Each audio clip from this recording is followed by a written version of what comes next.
What's going on, everybody? Welcome back to another episode of Bottom Sprocket, and today we've got kind of an interesting one that's sort of been rattling around in my brain lately, and that is, do reviews for motorcycles actually matter? Get out of here with this one. I mean, this is one of the big tent poles of my YouTube economy, so it's kind of going to be a little bit funny for me to say, no, they don't, and we'll explain that all in a little bit.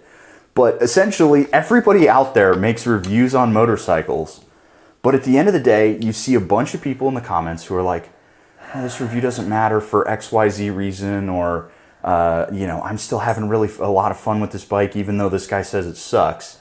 So I figure there's a lot to talk about here, and we can sort of find and divine the purpose of a YouTube review. I feel like we're going to open up a portal.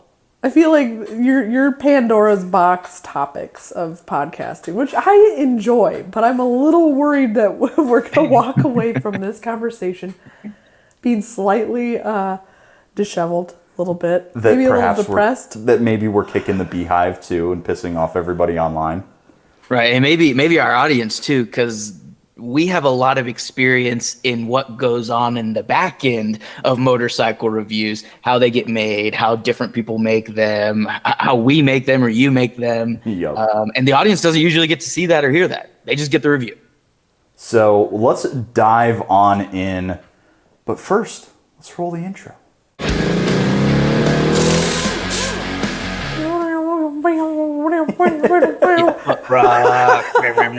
I gotta re-get the intro clip again from the guy. He's gonna be mad because Why? Because I forgot to download it last time. I just got busy. I don't think he's going to be mad. Yeah, he uses something that's not Google Drive, and it's annoying. But that's besides the point. Today we're talking about these YouTube reviews, and I think one of the coolest places for us to start, or one of the most interesting, is to talk about reviews surrounding a motorcycle we purchased. And I'll give you my example first. My first motorcycle was a Harley Street 750. I remember very clearly watching the Scout 60 review and the Street 750 review from Lemmy on Revzilla. Very, very clearly, I have images of rewatching over and over these two reviews because those were the two motorcycles that I was interested in buying, and I didn't know anything.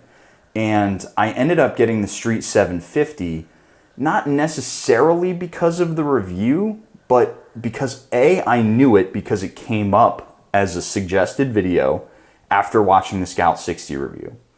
And then I got denied on my loan for 0% on a Scout 60. So I was like, okay, I can't afford the Scout 60. What's the next bike that I liked? Oh, it was the Street 750. Lemmy said that was a good bike too. I'm gonna go grab that thing. So, do you either of you guys Harley have Davidson was able to finance kinda you? like that?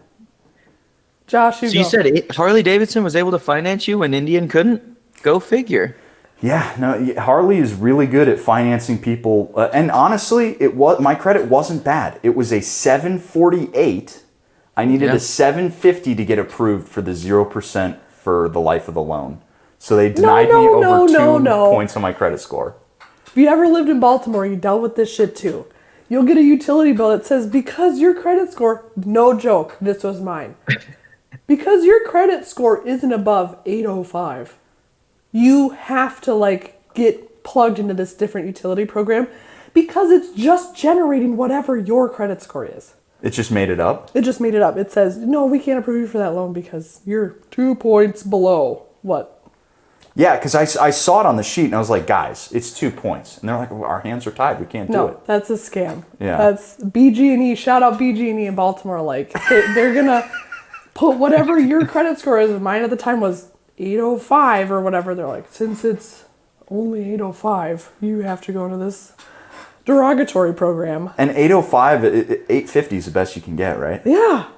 That's how we knew we framed it. We framed the letter because it was so fucking obvious that it was just a joke. Yeah, it definitely made me feel bad about myself for a few minutes. And then I got a Harley.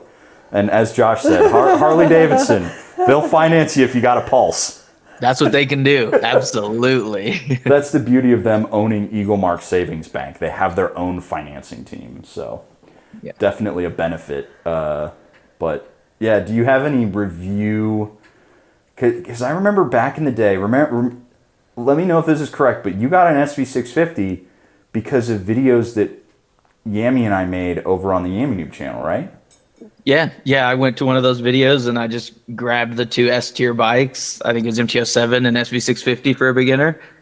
And like the 390, RC390 or something like that. But I didn't want like a sport bike, super sport. And yeah, I was like, okay, well, it's going to be one of those two. And I poured through reviews of both of them. And then decided on the SV650. It'd been out longer. There were a lot more used options to buy for $1,500 or $2,000 or whatever I had than the MT-07. And I think I watched. Oh man, I mean, when you look at SV650, there's so many, and they did the MT-07 versus SV650 review on. Is it Common Tread, or it was a Zach and Ari video? I just don't remember what they were. Exactly which video you're talking about. It was right after the third gen came back after the Gladius, right? Yep. Yeah, exactly. And one's wearing blue and one's wearing red. Mm-hmm. And like when you look for like first generation SV650, there are not a lot of reviews because they changed in like 2003. So not a lot of people were making reviews at that point. And so if you find a review of one, it's pretty homegrown. Somebody who bought one 20 years later and then decided to make their own GoPro review.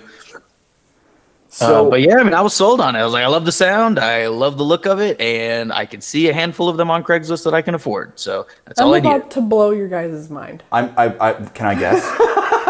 Can I guess? Please. You got your first motorcycle, which was the CB160, because it looked cool. Yes. And you didn't look at it online at all. I had no idea that people were making reviews about motorcycles until Yam came to my house and rented my XSR 900.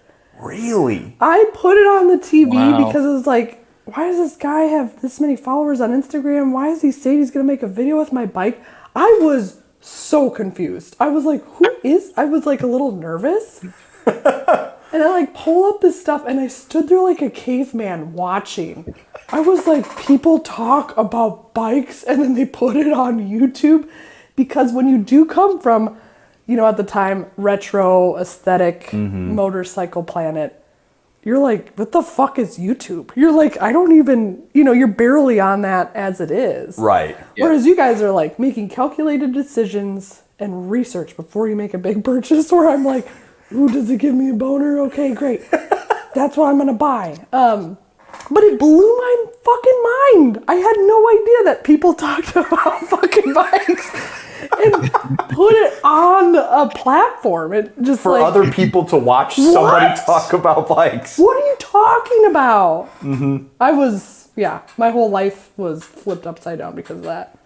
That is so just apropos. And I think the follow-up question then is, have you ever looked at a review for any of your motorcycles? No. Not one? Absolutely not. Not even for validation after the fact? Like you buy your motorcycle and then you're like, I want to see what other people think about this. 100% don't care. Shout out Resident Maverick, because I have asked this. I was like, man, there are no ladies on YouTube watching YouTube. And I was like, okay, Discord members, why don't your wives watch YouTube? They're like, because it's fucking boring. And Resident Maverick was like, I think guys put on YouTube stuff for entertainment. Like, we want to watch motorcycle content. Not a lot of women are going to be like, oh, this is engaging and riveting and entertaining. And like, it's not tickling their brains the same way. Totally fair. What about you, Josh? Have you do you still look at reviews for the GSX-8S? Did you look at a bunch of reviews when that bike first came out, or did you just like, fuck it, I'm gonna buy it? No, absolutely I did. I watched every single one that was on the internet, I think, in languages that I understood, and then a couple that I didn't. But like, I pre-ordered that bike, so I had a long waiting period where I was itching to get my motorcycle, and all I could do is watch reviews, basically. You were edgy. I don't think it influenced my decision to order the bike, really. But I also had the luxury of knowing that it would show up, I would get to ride it, and then I could decide if I actually wanted to buy it or not. But yeah, no, I watched all of them, and most of them were just from the launch. Like I think people went to, it wasn't Japan. I don't know where they took a bunch of trailers to. Okay, yeah, that sounds about right. But yeah, I watched pretty much everybody. All the journalists, at least, who went out and wrote it at the launch. I watched all of them. So when it came to the Grizo, there is very, very little content on YouTube about the Moto Guzzi Grizo. And you saw your opportunity. That's part of the reason why I picked it up, is because there's a giant vacuum of Grizo content. So if I make any Grizo content, I own it. And anybody who's looking for this weird bike that nobody's going to look for, they'll find your they'll face. find me. Yes. But I definitely looked for reviews on it because I was like, okay, this is a motorcycle that I have definitely considered, if it comes up, wanting to buy, because it's beefy R19. It's a beefy R19 with a V-twin instead of a boxer. Looks cool, sounds cool, and then I wanted to kind of know what I was getting into. Usually I don't look at reviews for bikes that I'm going to myself review, because I don't want to get a colored impression. I want to go in cold. You're a purist. Kinda, yeah. I like to see things through my own eyes, not have it colored by previous experience. But with the Grizo, I really wanted to know if there was anything people mentioned for me to look out for while I was riding it. Right. Like if somebody had a problem on their Grizo and I ride this one, because I'm thinking about buying it, does it feel like it may have that problem? Right. You know?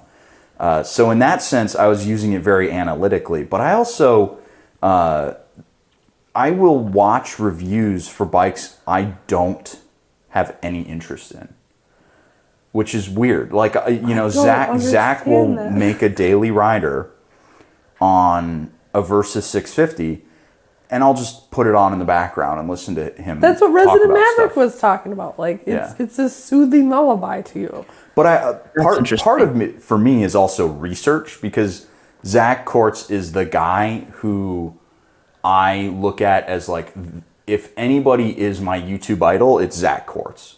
So I watch him mostly for like tips and tricks, because I can see what he does and then steal some of it, you know. But I also just like hearing him talk, because he's really funny and he's got a great sense of humor, and he's wicked smart, and he's a great rider. I kind of only watch videos of things that I am interested in. Like, I won't watch a review video. Like, I'm the opposite from you. I won't watch, but I'm interested in a lot. Mm-hmm. So sometimes, maybe if it's not even just like a motorcycle review, I'll watch it if I'm interested in the bike. Like just now, yesterday, actually, I picked up a CRF 230F or something like that for my dad. My dad is getting into riding motorcycles and wanted a dirt bike.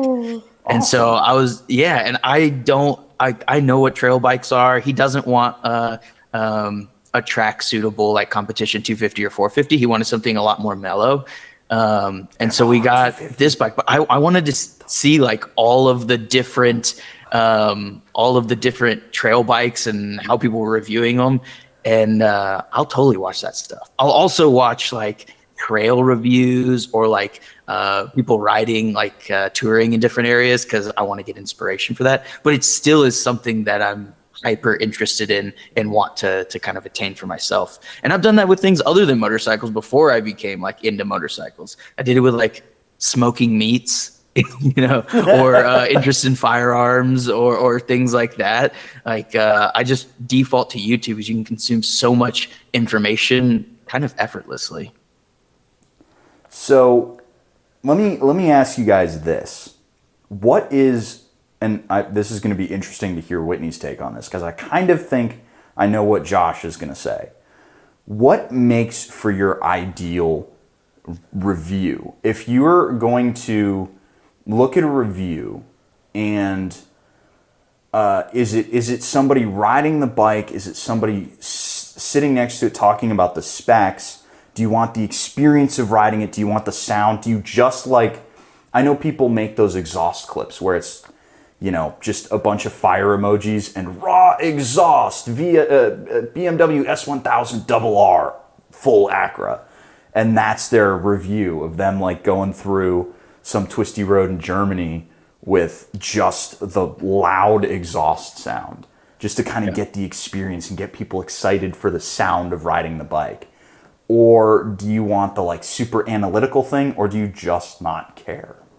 I am in camp, do not give a fuck about what anybody says, because I don't know why you're making me look at myself now, and now I'm confused about my own existence. But like, riding a bike is so much.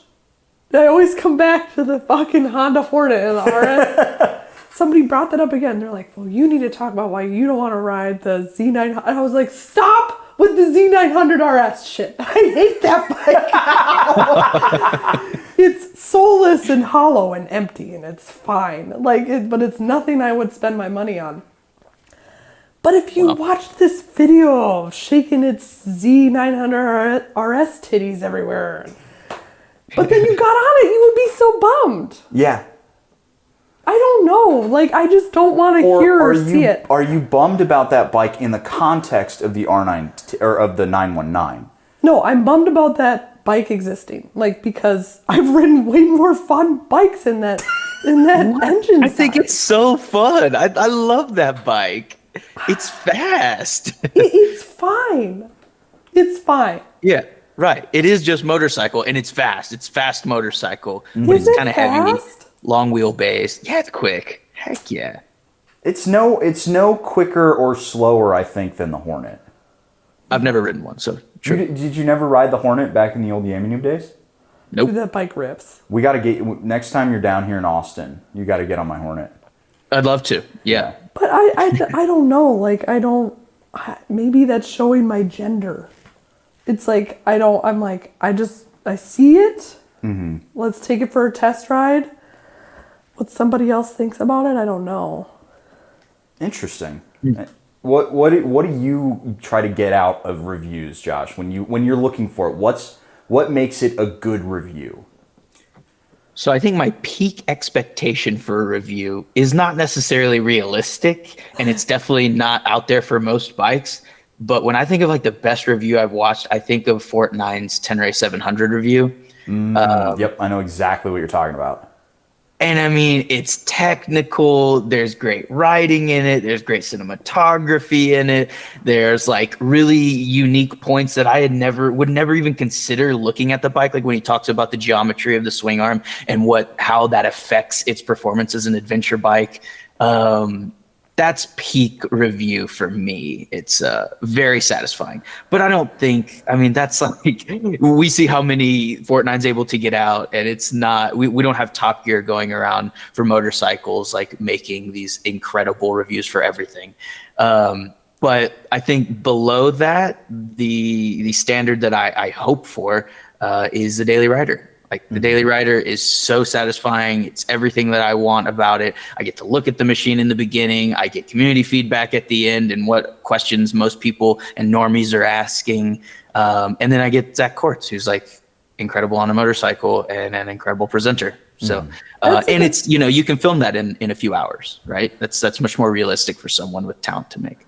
That's a good point. I like, if I'm going to sit down and watch something, I want it to be Fort9. You want to see what makes, because the point of that review, if I remember the title correctly, actually hold on, I'm going to pull it up because I want to get this right. Pull it up. Yep. So the title was Tenere 700. Is the Yamaha Tenere 700 Rally so special? That's the one that you watched 3 years ago. 2.4 million views. Good video. Ryan, goddamn it, share some with the class. Yeah. So the whole point of that review was this is not just another middleweight adventure bike. This is special because it has a different countershaft sprocket arrangement. It has a different swing arm. It has a different chain setup. It has this, it has that.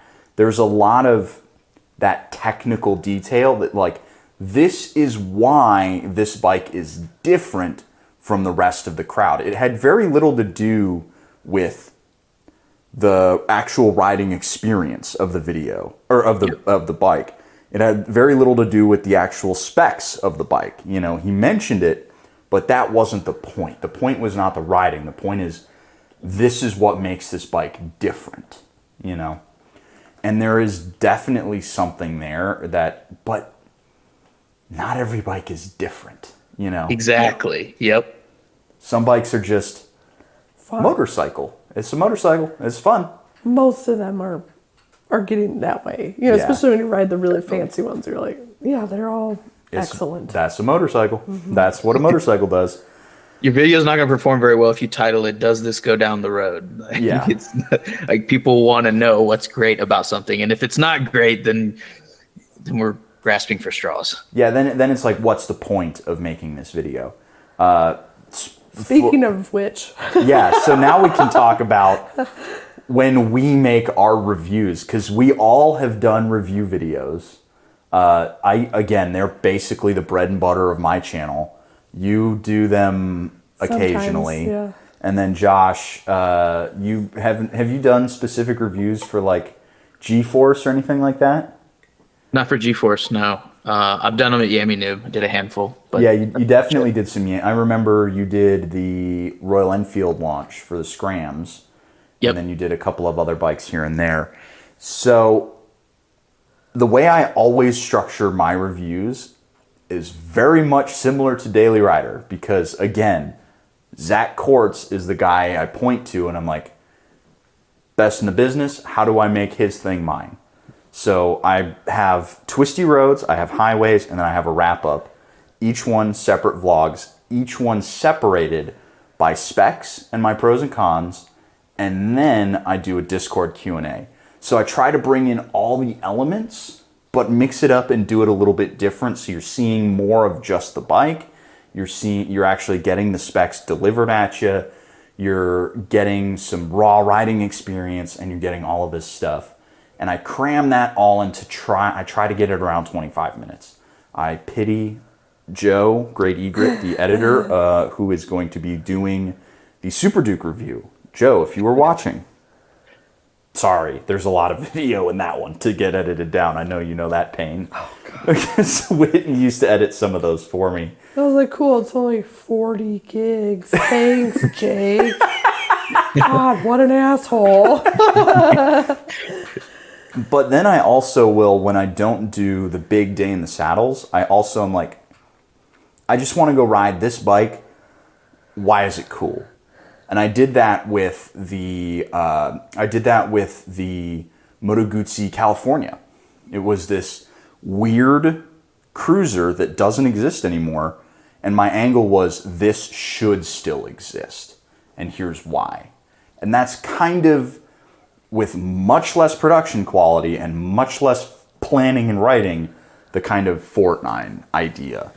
So I try to do a bit of both at my very basement level. It's just one dude with a camera, you know what I mean? Not an entire production team.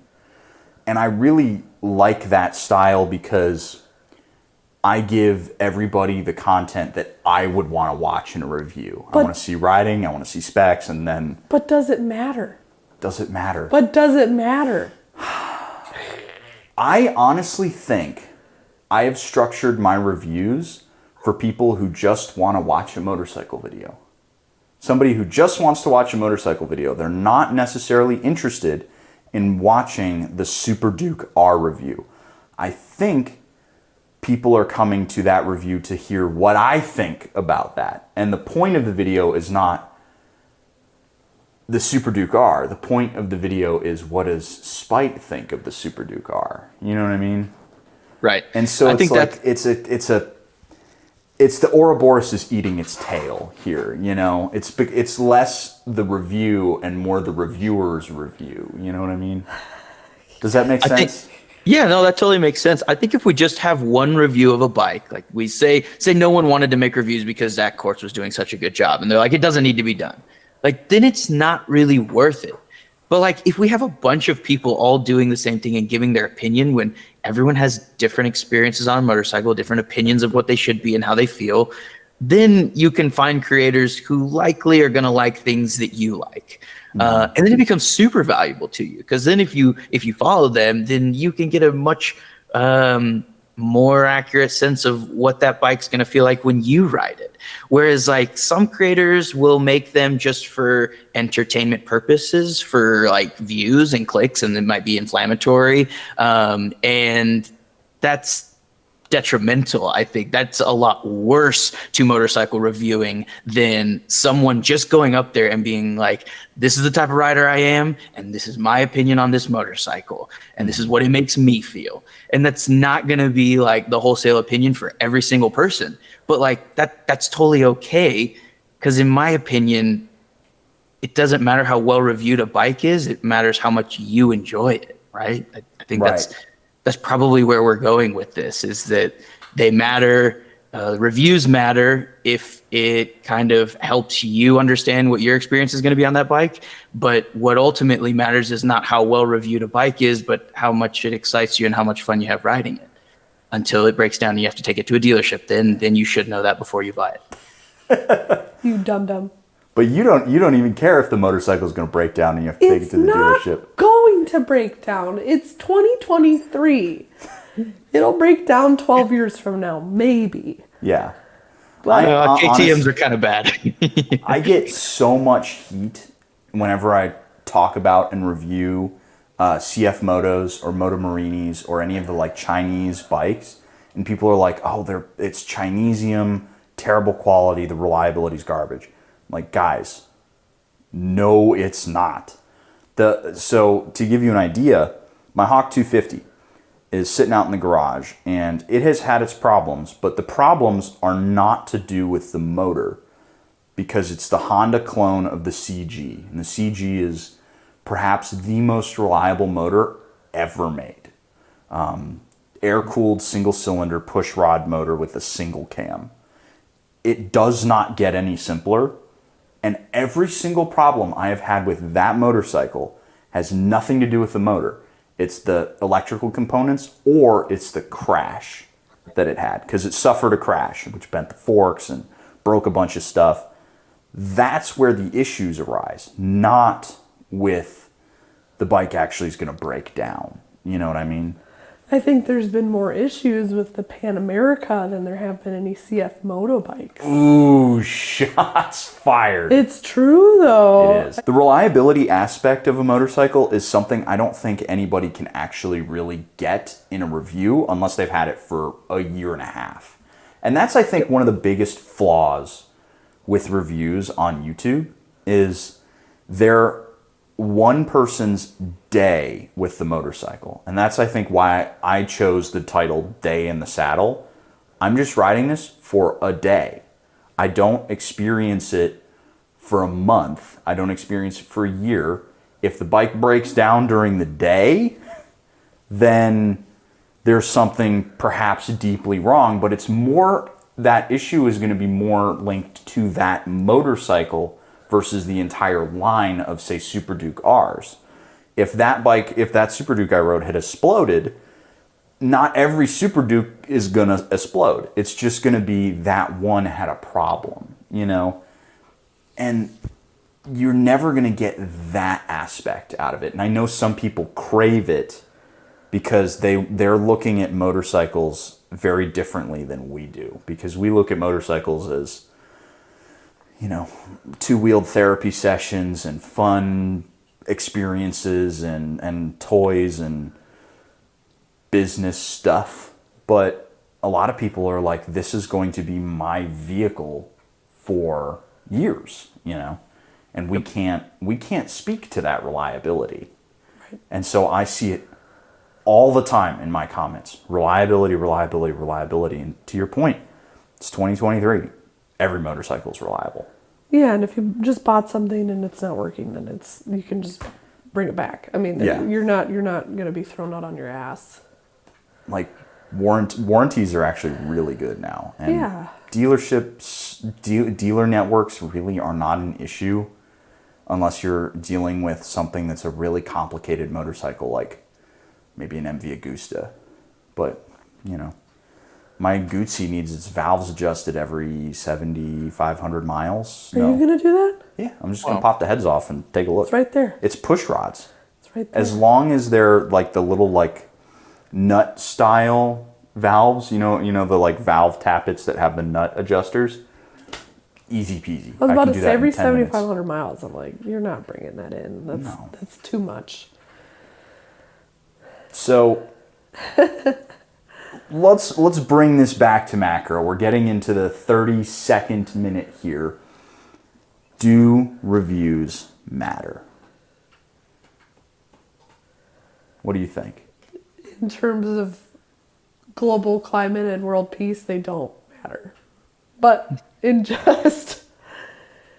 our realm, I think there's a lot of people who want to watch motorcycle content. And I didn't know that they existed until now. And I didn't know that people gave a shit about what I thought. But, you know, I could see the entertainment value in that. So, yeah, I think they matter. Do you like making them? Yeah. What about you, Josh? Yeah, I think they matter. I think to the audience they matter. For people who get a lot out of them, to the manufacturers they definitely matter a lot as far as marketing purposes and things like that. Oh Yeah, man, there's a I whole definitely- egg we could talk about there. The relevance of reviews to a manufacturer. Holy cow. Absolutely. They're watching, man.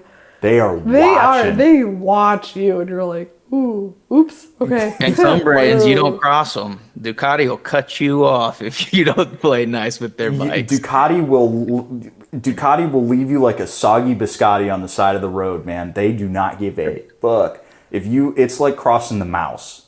If you fuck with Disney, Disney will burn you at the stake. If you fuck with Ducati, Ducati will burn you at an Italian steak. They're not. They do not play.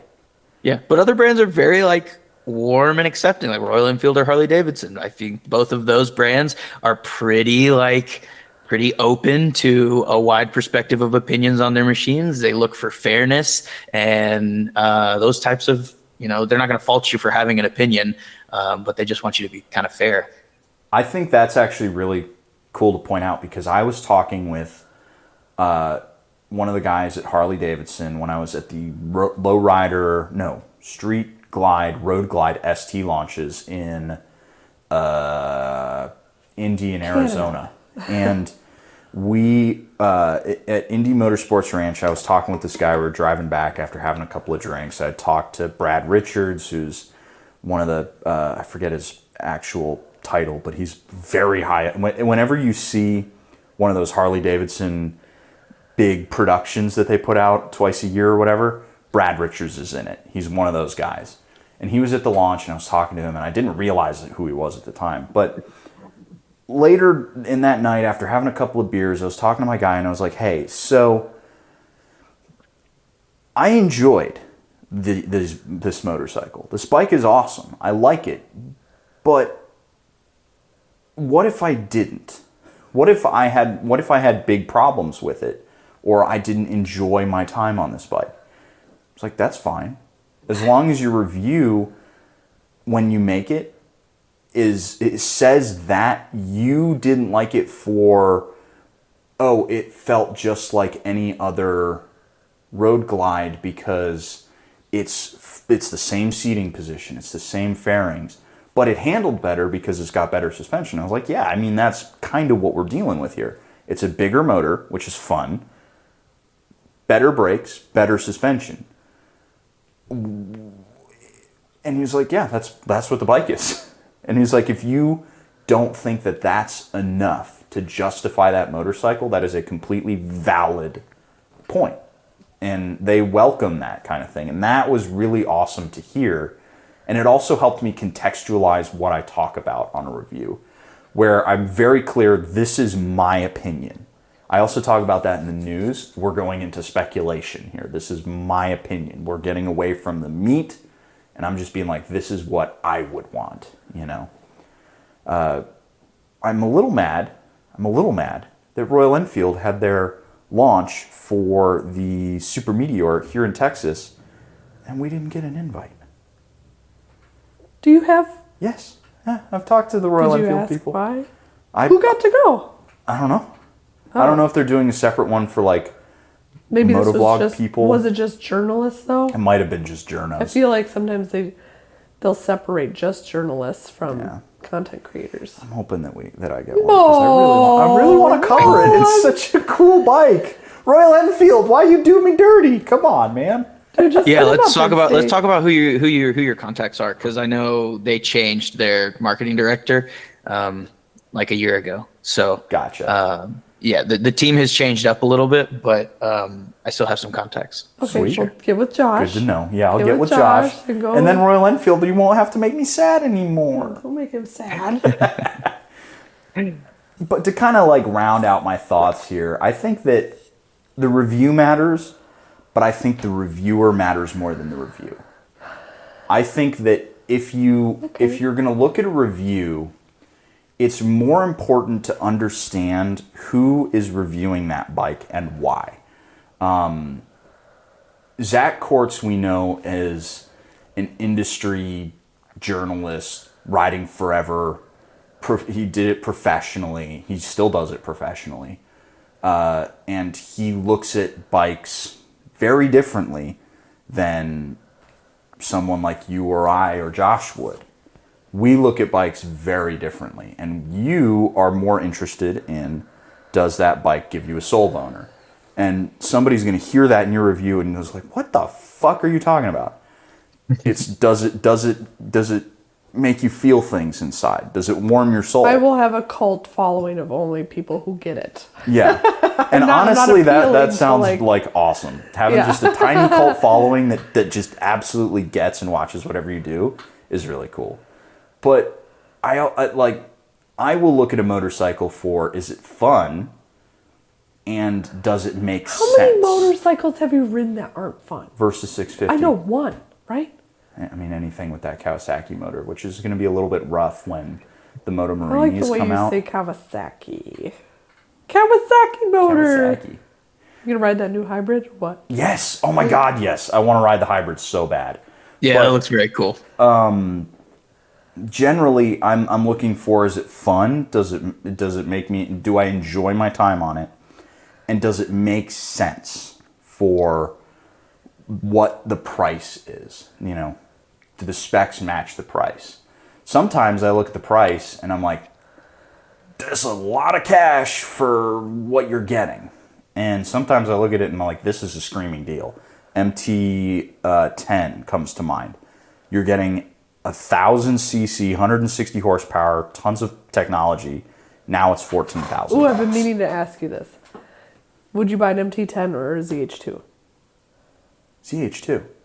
If I could afford a ZH2, Really? yeah. You'd Well, the buy that ZH2 is so much more money. That's the thing. You're 18, 20 grand for a ZH2, Probably, where you're what, 22 11, at the 12, door? 13. If money was no object, ZH2. If I'm paying for it, MT10. Okay. Because the ZH2 is just so much cooler of a motorcycle. It's phenomenal. Dude, It's there's so a much lot fun. of used ones. Yeah.